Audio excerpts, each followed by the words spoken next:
Let's say it's May of 1987. And that prior February, Andy Warhol, the Angel of America, died.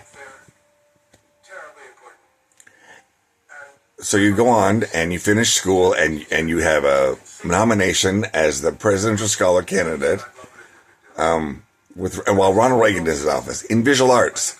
Nationally, you're recognized as a scholar in visual art.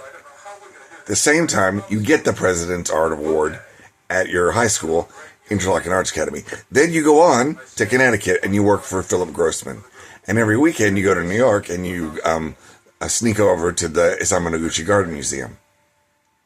That's your heart. And you wrote this whole essay about the graphic nature of Japanese and its correlation, relationship, and alignment with visual art, music, sculpture, architecture, language, poetry, painting. Yeah, it's all linked up there in the graphic design, choreography, geography.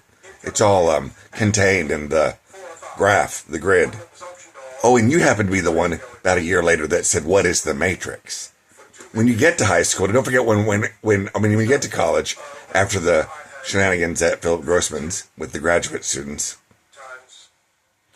you go to Carnegie Mellon, and your family has just invested all their money in furniture and carpet that was destroyed in the flood, so they have no money.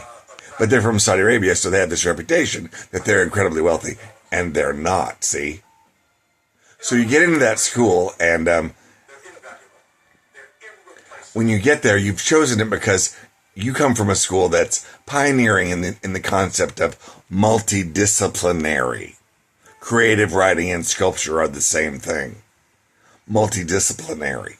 Specialization is for insects. So you show up at Carnegie Mellon and you meet Orville Winsand and you say, "Can you sign my little slip here, my little chit, that you sign it so that I can take Japanese and the beginning foundations of visual art at the same time as we wrote in the contract, as we planned all along?" And Orville says, "Listen, I understand that you're driven, but there's some things we just can't do." And this sets off a time bomb in your body and your brain, because at the same time, your father's yelling at you not to call collect anymore. And you develop this snap. And you show this snap to Michael Murphy, and they take you to the hospital and have your brain erased with Thorazine, a little bit of orange juice. And they write down everything you yell at them.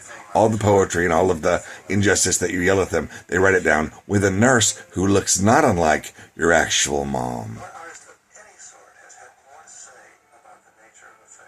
And let me just remind you that when Andy Warhol started at Carnegie Mellon, he was the reason that I went there in the first place. 1987. August, September 1987. When he went there to the art department, the art school, was the same day that in Japan we dropped the A-bomb.